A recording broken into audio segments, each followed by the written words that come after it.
Hello नमस्कार, स्वागत है आपका एसएमजी सैनिक स्कूल एकेडमी के इस ऑनलाइन प्लेटफॉर्म पे। एसएमजी सैनिक स्कूल एकेडमी जो आपके लिए प्यारे बच्चों, जो सैनिक स्कूल, नवोदय विद्यालय और मिलिट्री स्कूल के लिए एंट्रेंस एग्ज़ाम जो आपका रखा जाता है, उसके लिए जो आपका सिलेबस डिसाइड किया गया है, उसमें सब्जेक्ट वाइज पूरा सिलेबस आपको फ्री ऑफ कॉस्ट इस चैनल पे अवेलेबल करवाया जा रहा है। एसएमजी सैनिक स्कूल एकेडमी ऑनलाइन व ऑफलाइन दोनों मोड में इस क्लासेज को चला रही है। तो प्यारे बच्चों, आप इस चैनल से जुड़िए और अपना पूरा सिलेबस, जिस भी इंट्रेंस एग्जाम की आप तैयारी कर रहे हैं, चाहे सैनिक स्कूल की हो, मिलिट्री स्कूल की हो या नवोदय विद्यालय की, वो सारा सिलेबस आपको इसमें प्रोवाइड करवाया जाएगा। आप इस चैनल पे लगातार बने रहिए, हमारे साथ जुड़िए और लगातार आप इसमें अपना टाइम इन्वेस्ट करेंगे तो आपको रिवार्ड ज़रूर मिलेगा बच्चों। तो मैं अमित शर्मा, आपका मैथ्स टीचर, और आपके इस कंपटीशन एग्जाम में जो आपकी मैथ्स की जो भी सिलेबस रहता है, जितने भी पॉइंट्स हैं, उनको point two point step by step चलते जाएंगे और डिस्क्राइब करते हुए आपके सिलेबस के एंडिंग पॉइंट तक चले जाएंगे। चलो, पहले स्टार्ट करने से पहले मैं आपको बता देता हूं बेटा, आपके सिलेबस में क्या क्या पॉइंट रखे गए हैं और हम उसे किस प्रकार पढ़ेंगे। एक यूट्यूब चैनल और ऑनलाइन प्लेटफॉर्म का मतलब ये होता है बेटा कि आप सेटिस्फाई हो उस क्वेश्चन के लिए कि हमें क्या, कैसे और कितना पढ़ना है। बस एसएमजी सैनिक स्कूल एकेडमी आपके इसी क्वेश्चन के आंसर के लिए मेहनत कर रहा है। तो बच्चों, आज हम स्टार्ट कर रहे हैं जो आपका मैथ्स का जो सिलेबस रहेगा, उसको पहले मैं आपको बता देता हूं आपके कौन से टॉपिक हैं और हम उसे कैसे पढ़ते चलेंगे। ठीक है, वैसे स्टार्ट करें तो मैथ्स को हम डिवाइड करें बेटा, तो आपके रखी गई है अंक गणित। पहले तो अंक गणित के अंदर आप देखेंगे बेटा, तो आपके छोटे से लेके और लेंथ टॉपिक इस प्रकार दिए गए हैं, एकदम स्टेप बाय स्टेप उनको कवर करते चलेंगे। देखिए बेटा, सबसे पहले आपको दिया गया है नंबर सिस्टम। ठीक है सर, नंबर सिस्टम आपका फर्स्ट टॉपिक यही रहेगा। फर्स्ट टॉपिक आपका नहीं बेटा, हर कंपटीशन एग्जाम का ये फर्स्ट टॉपिक नंबर सिस्टम ही होता है। संख्या ज्ञान ही गणित है बेटा। सेकंड नंबर का टॉपिक जो आपका रहता है बेटा, वो रहता है स्क्वायर और square root and square root. Sir ठीक है, कोई दिक्कत नहीं है। फिर हम बेटा आगे बढ़ेंगे और अर्थमेटिक में हम पढ़ेंगे बेटा एलसीएम और एचसीएफ। ठीक है सर, एलसीएम और एचसीएफ पढ़ेंगे। उसके बाद में हम पढ़ेंगे बेटा, जो ये बेटा बेसिक टॉपिक होते हैं। अब हम पढ़ेंगे वो टॉपिक जो हर कंपटीशन एग्जाम में एक अहम भूमिका निभाते हैं, और उन टॉपिकों में बेटा देखते हैं हम, और हमारे पास निकल के आते हैं टॉपिक औसत। सेकंड नंबर होता है बेटा लाभ हानि, यानी profit and loss, average, profit and loss. और उसके बाद में आपके बेटा है सरल ब्याज दो होते हैं बेटा, सरल ब्याज और चक्रवृद्धि ब्याज, लेकिन आपके केवल सिंपल इंटरेस्ट ही रखा गया है, कंपाउंड इंटरेस्ट नहीं है। ठीक है, अपने लिए तो अच्छा ही है बेटा। ठीक है, उसके बाद में हम देखते हैं सरल ब्याज के बाद में हमारे पास आगे आता है बेटा रेशो, यानी अनुपात और समानुपात। ये तो बेटा अर्थमेटिक के अपने पास टॉपिक रहते हैं। फिर हम आगे चलते हैं बेटा, क्या हमारे पास आगे कौन सा टॉपिक रहता है। देखिए बेटा, आगे हमारे पास टॉपिक है बेटा, अगर हम बात करें ज्योमेट्री की, ज्योमेट्री यानी जिसे हम रेखा गणित भी कहते हैं। रेखा गणित में हमारे पास क्या टॉपिक रहेंगे और कैसे हम पढ़ते चलेंगे। बेटा हम शुरुआत करेंगे लाइन और एंगल से, यानी अपना सबसे बेसिक टॉपिक रहता है बेटा रेखा और कोण। सेकंड नंबर अपना टॉपिक रहेगा बेटा। उसके बाद में हमें जानकारी चाहिए, अपने पास जो आकृतियां हैं, जो भी अपने पास डायग्राम या फिगर रहेंगे, उन आकृतियों के बारे में हमें जानना है। ठीक है सर, चलिए बेटा। ठीक है, उसके बाद में हम उनका परिमाप, जो उनका पैरामीटर होता है, या उनका एरिया यानी क्षेत्रफल, उसके बारे में, यानी क्षेत्रमिति हमारे सिलेबस में दी गई है, और क्षेत्रमिति में भी हमें क्षेत्रफल दिया है और बेटा परिमाप दिया है। इसमें हमें बेटा 2D यानी 2 डायमेंशन और 3D यानी 3 डायमेंशन की जो भी हमारे पास फिगर रहेंगे, जो भी डायग्राम रहेंगे, उसका हमें ये देखना है। ठीक है, क्षेत्रमिति में। ठीक है, उसके बाद में हमारे पास एक आता है बेटा सिंपल सा एक टॉपिक, जिसे हम मापन कहते हैं, मेजरमेंट। ठीक है, ये एक बेसिक टॉपिक है और ये हमारे जनरली यूज भी आता है। ठीक है, इसके बाद में हमारे पास आगे देखते हैं बेटा, तो एक सिलेबस में हमें टॉपिक लिख के दिया गया है, जिसे बीजगणित दिया गया है। बीजगणित वो है बेटा जिसमें हम देखते हैं कि हमारे पास एक, हम सपोज करके चलते हैं और एक वेरिएबल या चर को लेके चलते हैं और उसके बारे में हमारे पास से हमें क्या करवाई जाती है, सर्वसमीका हो गई, हमें इक्वेशन हो गई, या हमें उसकी वैल्यू निकलवाई जाती है। ठीक है, वैल्यूज। ठीक है, एक हमारे पास एक टॉपिक रहेगा बेटा एक एक नियम का, एक एक नियम, ये हम आम जिंदगी में भी यूज करते हैं बेटा। एक काम को इतने आदमी इतने दिन में कर रहे हैं, तो ये आदमी कितने दिन में करेंगे, एक काम इतने घंटों में हो रहा है, तो इतने घंटों में करने के लिए हमें कितने आदमियों की या मजदूरों की आवश्यकता होगी। इस तरह के क्वेश्चन आपको एक एक नियम में मिलेंगे बेटा। फिर हमारे पास एक टॉपिक, शानदार टॉपिक है बेटा, समय, दूरी और काल का। ये टॉपिक हमारे पास रहता है। इस तरीके से बेटा आपका सिलेबस डिस्क्राइब किया गया है। अच्छा, इसमें हम क्या करेंगे बेटा, पूरा सिलेबस पॉइंट टू पॉइंट हम लेके चलेंगे। हमारा पहला स्टेप रहेगा बेटा नंबर सिस्टम से, और एंडिंग रहेगी हमारी बीजगणित में। ठीक है, इस तरीके से चलेंगे। पहले अर्थमेटिक को लेके चलेंगे, उसके बाद में ज्योमेट्री को करेंगे, और इसके बाद में हम करेंगे बीजगणित को, अलजेब्रा को, लास्ट में अलजेब्रा को लेके चलेंगे। आपको बेटा क्या करना है, आप इस चैनल से जुड़िए, लगातार आपको क्लासेज अवेलेबल रहेंगी। एक भी दिन ऐसा नहीं होगा कि आज आपकी क्लास नहीं लगेगी। अगर नहीं लग रही है तो भी आपको सूचित किया जाएगा बेटा कि आज आपकी क्लास नहीं होगी।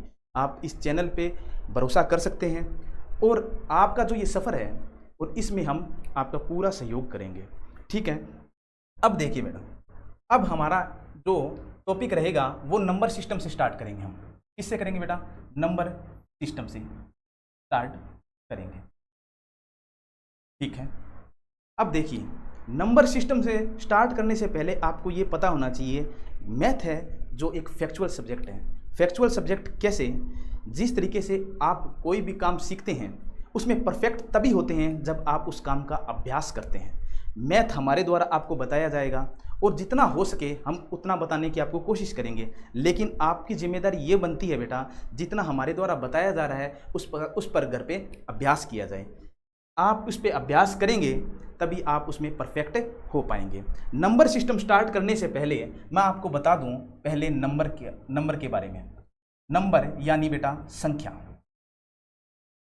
संख्या बनती है बेटा डिजिट से, यानी अंक से बनती है संख्या। हमारे पास कितने अंक हैं, कितने डिजिट हैं, तो आप देखेंगे कि 0 से लेकर 9 तक इन्हीं डिजिट्स को लेकर चलते हैं और हम संख्या बनाते रहते हैं। 0 से लेकर 9 तक हम डिजिट्स लेकर चलते हैं और हमारे संख्या बनती रहती है। ठीक है, तो यानी ये डिजिट हैं, ये डिजिट्स हैं, और डिजिट्स आपस में जुड़ते हैं या अप एंड डाउन होते हैं। उसके बाद में हमारे पास बेटा क्या बनते हैं, नंबर बनते। इतनी बात आपको क्लियर होगी। अच्छा, अब क्या होगा कि किसी न किसी इंडिविजुअल नाम के लिए ये संख्याएं डिवाइड कर दी गई है। डिवाइड का मतलब क्या हुआ, इनका पार्टीशन हो गया बेटा। कैसे कि अगर हमें बोल दिया जाए कि नेचुरल नंबर क्या है, होल नंबर क्या है, हमें बोल दिया जाए सर रेशनल नंबर बताइए वो क्या है, इरेशनल नंबर क्या है, तो इस तरीके से अपने को इनका नामकरण करना पड़ा। नामकरण क्यों करना पड़ा, ये भी एक क्वेश्चन बनता है बेटा। देखिए क्यों ये इतने नाम हमें पढ़ने पड़ रहे हैं, तो देखिए बेटा, नंबर सिस्टम स्टार्ट कर रहे हैं।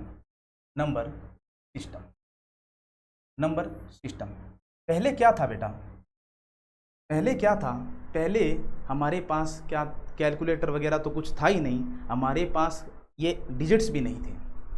पहले क्या था, रोमन संख्या। सबसे पुरानी संख्या कौन सी है बेटा, रोमन संख्या है, रोमन नंबर, जो फर्स्ट सेकंड थर्ड हम जनरली यूज करते हैं। ये फर्स्ट सेकंड थर्ड, ये क्या करते थे बेटा, रोम वाले ये करते थे ऑब्जेक्ट, जितनी चीज़ें हैं उनको काउंट करते थे। जैसे ये एक पेन है तो इसे कह दिया फर्स्ट, अगर 2 पेन होते तो सेकंड। लेकिन इनके पास 0 की वैल्यू नहीं थी, यानी 0 का नाम नहीं था बेटा। ये अगर किसी के पास कोई चीज़ नहीं है तो ये 0 यूज ना करके नल या नील यूज करते थे। क्या करते थे, नल या नील यूज करते थे। इसीलिए अब हमें नंबर सिस्टम की ज़रूरत पड़ गई।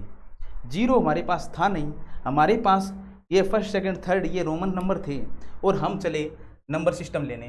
तो नेचुरल नंबर हमने सबसे पहले नेचर से जो प्राप्त किया, नेचुरल नंबर, नेचर से जो प्राप्त किया बेटा नेचुरल नंबर, जिसे हम आम भाषा में कहते हैं प्राकृत संख्या, प्राकृत संख्या।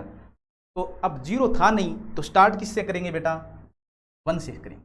जीरो था नहीं, 1 2 3 और ऐसे चलते जाएंगे बेटा इन्फिनिटी तक, ठीक है, चलते रहेंगे। अब सोचें कि अब जीरो जब आया, जीरो हमारे पास जब जीरो आ गया तो अब इसको भी तो कहीं इंटर कराना पड़ेगा बेटा। इसको इंटर कराएंगे तो इसमें तो इंटर करा नहीं सकते क्योंकि हमने इसको बंद कर दिया है इसमें 1 से स्टार्ट करके इन्फिनिटी तक। तो हमने क्या किया, एक नया नामकरण किया और उसे दिया होल नंबर। क्या बेटा, होल नंबर। होल नंबर यानी पूर्ण संख्या। पूर्ण संख्या, पूर्ण संख्या में हमने जीरो को इंटर करवाया बेटा, 0 1 2 3 और इन्फिनिटी तक चले। आप समझ पा रहे हो बेटा। हमारे पास नेचुरल नंबर में देखिए, आप देख पा रहे होंगे नेचुरल नंबर में जीरो नहीं था और होल नंबर में हमारे पास जीरो है, ठीक है। यानी हम कह सकते हैं कि पूरी होल नंबर में पूरा प्राकृत संख्या है कि नहीं है, सर है, लेकिन इसमें जीरो नहीं है, ठीक है। अब आगे एक क्वेश्चन बन रहा है कि सर ठीक है आपने जीरो को एंटर करवा दिया, लेकिन नेगेटिव नंबर भी तो होते हैं बेटा, जैसे पॉजिटिव होता है वैसे ही नेगेटिव होता है। 1 पॉजिटिव भी हो सकता है, 1 नेगेटिव भी हो सकता है, 2 पॉजिटिव है तो 2 नेगेटिव भी है। तो ये भी किसी न किसी कोष्टक में बैठना चाहेंगे, किसी न किसी ब्रैकेट में अपना स्थान निर्धारित करना चाहेंगे। तो हम देखते हैं कि ये जो है इन्हें बोलते हैं बेटा पूर्णांक संख्या। पूर्णांक संख्या का मतलब क्या है, पूर्णांक संख्या का मतलब है बेटा इंटीजर। इंटीजर मीन्स जितने भी पूर्ण अंक हैं, पूर्ण का मतलब पूरे अंक। बेटा इसमें देख पा रहे होगे आप कि कोई भी डेसिमल के अंदर है क्या, नहीं। कोई फ्रैक्शन यानी भिन्न के अंदर है क्या, सर नहीं है। यानी माइनस इन्फिनिटी से चलेंगे और चलते जाएंगे बेटा -5 4 3 2 1 0 1 2 3 और ये इन्फिनिटी तक। यानी पॉजिटिव और नेगेटिव सारे नंबर्स इसमें है। पूर्णांक में पॉजिटिव और नेगेटिव जीरो के साथ बैठे हैं बेटा, ठीक है। प्राकृत संख्या में जीरो नहीं था, 1 से स्टार्ट किया, एंडिंग पॉइंट इन्फिनिटी था। अच्छा अब देखते हैं पूर्ण संख्या में जीरो से स्टार्ट किया, एंडिंग पॉइंट इन्फिनिटी था। पूर्णांक संख्या में माइनस से स्टार्ट किया, इन्फिनिटी से लेकर प्लस इन्फिनिटी तक गए, यानी सारे नंबर किस में, सर पूर्णांक में। तो आप ये भी सोच रहे होंगे सर डेसिमल वाले और फ्रिक्शन वाले कहाँ गए। मैथ में इन नंबरों का भी इंपॉर्टेंस है कि नहीं है, बिल्कुल है। तो देखिए रेशनल नंबर यानी परिमेय संख्या, परिमेय संख्या क्या होती है बेटा, परिमेय संख्या। पहले तो ये पता होनी चाहिए परिमेय संख्या यानी रेशनल नंबर होता क्या है, what is rational number. Question बनता है बेटा। देखो बेटा सारे अभी तक जितने भी हमने पढ़े हैं, हमने पढ़ा है प्राकृत संख्या, पूर्ण संख्या और पूर्णांक संख्या। तो आप देख पा रहे होंगे इन सभी में पूरे नंबर हैं, किसी में ना तो किसी में डेसिमल है, ना किसी में फ्रैक्शन यानी भिन्न का रूप है। तो देखिए अब PYQ फॉर्म में यानी भिन्न रूप में जो संख्या होगी, वो परिमेय संख्या ही होगी। क्या होगी बेटा, परिमेय संख्या ही होगी। कैसे सर, लेकिन ये P और Q है ना, दोनों कहाँ से होने चाहिए बेटा, ये होने चाहिए पूर्णांक संख्या से। कहाँ से, पूर्णांक संख्या से होने चाहिए। देखिए बेटा एक एग्जाम्पल देखिए, क्या ये परिमेय संख्या है, आप बताएंगे 1/2। क्या ये परिमेय संख्या है, सर एक क्या इंटीजर में है, बिल्कुल सर एक इंटीजर में है, पॉजिटिव और नेगेटिव दोनों होते हैं। 2 इंटीजर में है क्या, सर है। क्या ये PYQ फॉर्म में है, सर बिल्कुल PYQ फॉर्म में है, तो ये परिमेय संख्या होगा। अब देखिए बेटा सेकंड एग्जांपल देखिए 5 क्या एक रेशनल नंबर है, 5 एक रेशनल नंबर है कि नहीं है। तो देखेंगे 5 क्या इंटीजर में है, सर बिल्कुल इंटीजर में है। लेकिन ये PYQ फॉर्म में है कि नहीं है, सर अभी तक तो नहीं दिख रहा। लेकिन क्या इसके डिनोमिनेटर में बट्टा में, डिनोमिनेटर में या हर में मैं 1 लगा सकता हूँ बेटा, बिल्कुल लगा सकता हूँ। ये बेटा बन गया पी वाई क्यू फॉर्म और ये अपना परिमेय संख्या हो गया। अच्छा, फिर देखते हैं बेटा थर्ड एग्जाम्पल देखते हैं। एग्जाम्पल में देखिए -7। -7 क्या नेगेटिव साइन वाली जो डिजिट्स हैं या जो नंबर्स हैं क्या वो इंटीजर हैं? बिल्कुल सर, नेगेटिव और पॉजिटिव दोनों इसमें रहते हैं। तो देखिए बेटा इसको मैं डिनोमिनेटर में हर में क्या लगा सकता हूँ? 1 लगा सकता हूँ। तो ये पी वाई क्यू फॉर्म में बन गया कि नहीं बन गया? सर बिल्कुल ये पी वाई क्यू फॉर्म में बन गया। ठीक है, तो इस तरीके से जो संख्या p बटा क्यू रूप में प्रदर्शित हो सके वो क्या होगी बेटा? रेशनल नंबर होगी। रेशनल नंबर में जो p और q है वो बिलोंग्स करेंगे बेटा किसकी तरफ? पूर्णांक की तरफ, यानी इंटीजर से बिलोंग करेंगे। और q है ना, q नॉट इक्वल टू 0 होगा, ये भी क्लियर है बेटा। ठीक है, q है वो 0 के बराबर नहीं होना चाहिए। अगर होगा तो देखिए बेटा 7/0 है, यानी डिनोमिनेटर यानी हर में अगर आपको 0 मिलता है तो वो बेटा उसका मान आप उसकी वैल्यू का आप निर्धारण नहीं कर सकते। ये अनिर्धारित है, अपरिभाषित है, नॉट डिफाइन है। ठीक है, तो चलिए बेटा आगे चलते हैं। अब आता है बेटा अपरिमेय संख्या। अपरिमेय संख्या, अपरिमेय संख्या क्या होती है बेटा? अपरिमेय संख्या क्या होती है? यानी इर्रेशनल नंबर। इर्रेशनल नंबर के बारे में पूछ रहा है। जो रेशनल नहीं है वो इरेशनल है, यानी जिसे p और p बटा q यानी p बाई क्यू फॉर्म में, p अपॉन क्यू फॉर्म में जिसे डिनोट नहीं किया जा सकता वो ही क्या है बेटा? अपरिमेय संख्या है। देखिए कैसे एग्जाम्पल, इसके एग्जाम्पल्स लिखने बैठेंगे तो हम पाएंगे कि √2, √3, √5, √7 जो अंडररूट में, स्क्वायर रूट में हमने जो प्राइम नंबर लिखे हैं, प्राइम नंबर की वैल्यू क्या होती है बेटा? ये डेसिमल में आएगी। और डेसिमल क्या होगा? डेसिमल देखेंगे, इसका डेसिमल एक्सपांसन देखेंगे ना, डेसिमल एक्सपांसन इसका देखेंगे तो हमें मिलेगा बेटा नॉन टर्मिनेट और नॉन रिपीटिंग, यानी ये ना तो इसकी आवृत्ति होगी और ना ही ये क्या होगा? शांत होगा, यानी चलता रहेगा, नॉन टर्मिनेट और नॉन रिपीटिंग रहेगा और ये अपरिमेय संख्या में जाएगा। ठीक है बेटा, ये हमारी बेसिक जो थी, बेसिक नंबर के जो हमारे पास था प्राकृत संख्या, पूर्ण संख्या, होल संख्या और हमारे पास था रेशनल और इरेशनल नंबर्स थे। होप आप समझ पा रहे होंगे, आशा है। अब देखिए बेटा इसको एक डायग्राम से मैं आपको बता देता हूँ, यानी नंबर सिस्टम को अगर हम नंबर सिस्टम, ये देखिए बेटा एक डायग्राम ये है, ये देखिए बेटा एक तो होता है रियल नंबर, रियल नंबर्स। अच्छा, एक होता है बेटा इमेजिनरी, यानी एक तो होती है बेटा वास्तविक संख्या और एक होती है काल्पनिक संख्या, काल्पनिक संख्या।